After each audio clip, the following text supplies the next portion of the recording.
Connection में जैसे कि हमारे साथ मैनेजमेंट जुड़ते हैं, तो आज भी एक मैनेजमेंट जुड़ चुके हैं और एनएचपीसी के मैनेजमेंट से आज हम बातचीत करेंगे। National hydro electric power corporation Bharat का सबसे बड़ा हाइड्रो इलेक्ट्रिसिटी डेवलपमेंट ऑर्गेनाइजेशन है। हाल ही में नवरत्न का दर्जा हासिल करने वाली company integrated hydro electric power को बढ़ावा देने के लिए प्रमोशन और ऑर्गेनाइज करने के दूसरे एक्टिविटीज़ से जुड़ी क्षमता रखती है। हाल ही में कंपनी ने सोलर, जियोथर्मल, टाइडल और विंड एनर्जी जैसे दूसरे एनर्जी सोर्सेज में अपनी क्षमता विस्तार को किया है। और एनएचपीसी के चेयरमैन और एमडी राजकुमार चौधरी हमारे साथ जुड़ रहे हैं। उनसे कंपनी को नवरत्न दर्जा मिलने पर आखिर कितना फ़ायदा हुआ है, हाल ही में किए गए ऑपरेशनल बदलावों से ग्रोथ को आखिर कितना सपोर्ट मिलेगा, स्टोरेज क्षमता बढ़ाने को लेकर कैपेक्स प्लान क्या है, तमाम पहलुओं पर उनकी राय जानने की कोशिश करेंगे।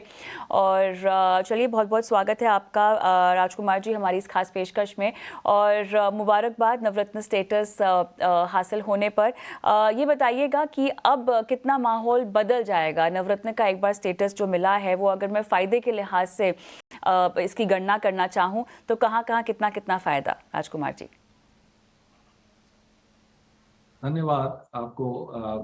नवरत्ना स्टेटस हमें एनएचपीसी को 30 अगस्त को मिला है भारत सरकार की तरफ से, और इसके लिए सबसे पहले मैं भारत सरकार को एनएचपीसी की ओर से बहुत बहुत शुक्रिया अदा करूंगा, धन्यवाद करूंगा।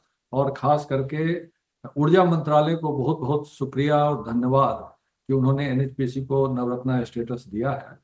नवरत्न स्टेटस होने से क्या हुआ कि कंपनी की बोर्ड ऑफ डायरेक्टर्स को एम्पावरमेंट हो गया। जैसे हम नए प्रोजेक्ट के लिए, जब हम नया प्रोजेक्ट की कंकरेंस हो जाती थी, उसके बाद हम प्री पीआईबी, पीआईबी और कैबिनेट अप्रूवल के लिए करीब बरसों समय लग जाता था। अब क्या है कि जैसे ही सीए सीडब्ल्यूसी से प्रोजेक्ट का कंकरेंस हो जाएगा, तो बोर्ड ऑफ डायरेक्टर्स एम्पावरमेंट के तहत ये डिसीजन लेके प्रोजेक्ट को इमीडिएटली अप्रूव कर सकती है और स्टार्ट कर सकती है। So that is a big empowerment. ये बहुत अच्छा हो गया कि नए प्रोजेक्ट को हम डिसीजन लेके board of director immediately start कर सकते हैं। एंड जो इन्वेस्टमेंट लिमिट है वो कोई लिमिट नहीं है, विदाउट एनी लिमिट है। कोई नया आइटम परचेज करना हो, कोई आइटम रिप्लेस करना हो, इस सब में जो भी इन्वेस्टमेंट है बोर्ड ऑफ डायरेक्टर पूरा तरह से इन्वेस्टमेंट ले सकती है, माने एडिशन ले सकती है। इसके अलावे एक्विजिशंस के लिए अगर किसी कंपनी को हमको एक्वायर करना है, किसी कंपनी को मर्जर करना है, तो इस सब के लिए बोर्ड ऑफ डायरेक्टर पूरी तरह इंपावर्ड हो गई है। दूसरी ओर क्या है कि जब अगर कोई हम जॉइंट वेंचर कंपनी बनाना चाहते हैं, हम सब्सिडियरीज बनाना चाहते हैं, तो उसके लिए हमको बोर्ड ऑफ डायरेक्टर्स को इक्विटी इन्फ्यूजन के लिए पावर मिला है कि किसी भी सिंगल प्रोजेक्ट में हम जो है 15% ऑफ आवर कैपिटल, हमारा नेटवर्थ जो है 15% ऑफ नेटवर्थ हम इन्वेस्ट कर सकते हैं, सब्जेक्ट टू मैक्सिमम 1000 का। और इस तरह से कई जॉइंट वेंचर कंपनी या होली ओन सब्सिडरीज में करना है, तो टोटल हम 30% ऑफ दी नेटवर्थ हम कर सकते हैं। हमारी नेटवर्थ 38,000 करोड़ से ज्यादा है। तो हमारी जो अब इन जॉइंट वेंचर और इस सब में हमारी इन्वेस्टमेंट की पावर बोर्ड ऑफ डायरेक्टर की बढ़ गई है। उसके अलावा अगर कोई new offices with in the country खोलना है या अब्रॉड में खोलना है, तो इस सब के लिए भी बोर्ड ऑफ डायरेक्टर एम्पावर हो गया है। तो there is a big jump in empowerment. Right, अब ये बताइए, जितने भी ऑपरेशनल चेंजेस अब होते हुए दिखाई दे रहे हैं, कंपनी की ग्रोथ को कितना बूस्ट मिलेगा इससे सर? हमारी जो ग्रोथ प्लान भी हमने जो बनाया है अभी, जैसा कि आपको ज्ञात होगा कि अभी हमारी टोटल इंस्टॉल कैपेसिटी 7,144 मेगावाट है। और मेरा फाइनेंशियल ईयर 28 तक जो है, सो ये बढ़ के डबल से भी ज्यादा हो जाएगा, करीब 15,000 मेगावाट ये हो जाएगा। क्योंकि हमारी टोटल करीब 10,692 मेगावाट प्रोजेक्ट्स अंडर कंस्ट्रक्शन है। तो ये सारे जो हैं मोस्टली कमीशन हो जाएंगे, एक्सेप्ट हमारा दीवान प्रोजेक्ट जो 2,880 मेगावाट का है, वो फाइनेंशियल ईयर 32 तक कमीशन करने का प्लान है। तो हमारी इवन जनरेशन जो है, सो हमारी बिल्कुल डबल से भी ज़्यादा हो जाएगी। अभी हमारी 22,000 बिलियन यूनिट के आसपास है। तो हम प्लान कर रहे हैं कि 28 फाइनेंशियल ईयर तक जो है सो 48,000 मिलियन यूनिट हो जाएगा। सो यू कैन सी कि आप देख सकते हैं कि डबल से भी ज़्यादा हो जाएगी। हमारी टॉप लाइन भी डबल से ज़्यादा होगी और बॉटम लाइन जो प्रॉफिट है, अभी हमारी प्रॉफिट करीब 3,700 करोड़ के आसपास है, तो वो भी बढ़ के 7,000 करोड़ प्लस हो जाएगी। तो ये, और जैसा कि हमारे एनुअल प्लान जो हमने बनाया है, तो उसके हिसाब से 2032 तक हमारी कंपनी 23,000 मेगावाट, मतलब 23,000 मेगावाट इंस्टॉल कैपेसिटी हो जाएगी, जो कि 7,144 अभी है। और अगले 15 साल 2047, जबकि हमारे माननीय प्रधानमंत्री जी ने एक विकसित भारत का नारा दिया है, विकसित भारत का हम सब ने अभी उस ओर पूरी तेजी से कदम उठा रहे हैं, तो उस समय तक हमारी एनएचपीसी कंपनी की install capacity 50,000 megawatt, big jump, बड़ा एक जंप होगा, बड़ा एक कंट्रीब्यूशन होगा विकसित भारत के सपने में। 50,000 मेगावाट हमारी इंस्टॉल कैपेसिटी 2047 तक। एक और अहम सवाल, अब नवरत्न से महारत्न का जो सफ़र है उसके लिए क्या टाइमलाइन डिसाइड की है? जो हमने अभी आपको अपना ग्रोथ प्लान बनाया है और जो भारत सरकार की महारत्ना की गाइडलाइंस है, तो हम ये उम्मीद करते हैं कि फाइनेंशियल ईयर 28 के आसपास हम महारत्ना कंपनी के लिए भारत सरकार के पास हम जाएंगे और हम अपना दावा पेश करेंगे। चलिए, अगला सवाल यहाँ पर कैपेक्स प्लान को लेकर होगा, और क्या कहीं ना कहीं रिन्यूएबल्स की मात्रा को यहाँ पर इसके शेयर को बढ़ाने को लेकर कोई प्लानिंग है? हाइड्रो स्टोरेज को बढ़ाने को लेकर कोई प्लानिंग है? लास्ट ईयर कैपेक्स प्लान था 10,000 प्लस करोड़, करीब 11,000 करोड़ के आसपास था। तो उसमें हम करीब 83% कैपेक्स प्लान अचीव किए, और इस साल का हमारा कैपेक्स प्लान है 11,692 करोड़। तो अभी तक हम 3,970 करोड़ के आसपास हम खर्चा कर चुके हैं, और हम बिल्कुल एज पर टारगेट चल रहे हैं। और जैसा कि आपको बताया, कैपेक्स प्लान को हम फंडिंग भी बिल्कुल प्लान्ड वे में कर रहे हैं। हम इंटरनल एक्रूवल से, प्रॉफिट से, और कुछ हम सिक्योरिटाइजेशन, मोनेटाइजेशन कर रहे हैं, तो उससे हम फंडिंग कर पाएंगे।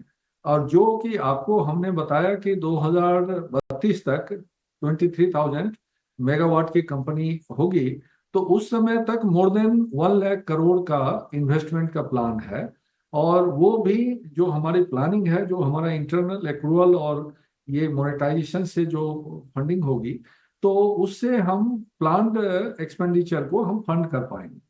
2047 तक जो बताया 50,000 मेगावाट की, तो उसके लिए भी मोर देन 2 लाख करोड़ का इन्वेस्टमेंट प्लान है। और वो भी हमारे वेल प्लान वे में है कि हम उसको भी फंडिंग कर पाएंगे इंटरनल एक्रूवल से, प्रॉफिट से और मोनेटाइजेशन से। साथ ही यहाँ पर कोई फंड रेजिंग की योजना, सेल ऑफ मोनेटाइजेशन को लेकर, कोई स्टेक सेल के ज़रिए मोनेटाइजेशन का कोई आपका प्लान है? किसी भी तरह से सरकार से बातचीत स्टेक रिड्यूस करने को लेकर? 2021 से ही ये प्लान चल रहा है। भारत सरकार ने जो टारगेट दिया था, उसके तहत हमारा एनएचपीसी को भी एक टारगेट मिला था।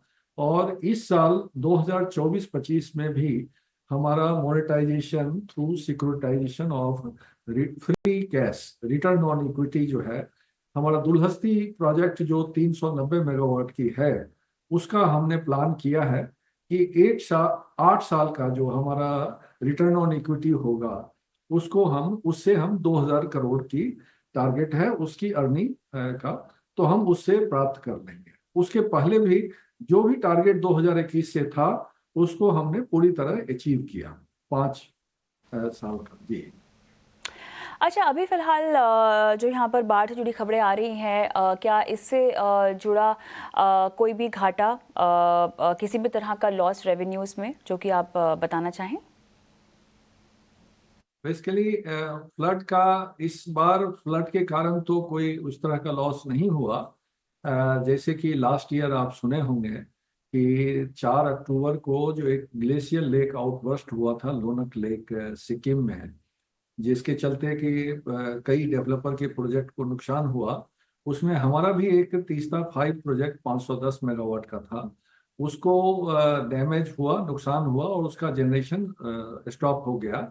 तो उसका जो भी लॉस हुआ, हमने इंश्योरेंस, हमारा पूरी तरह इंश्योर्ड है और न्यू इंडिया इंश्योरेंस से हमारा इंश्योरेंस है।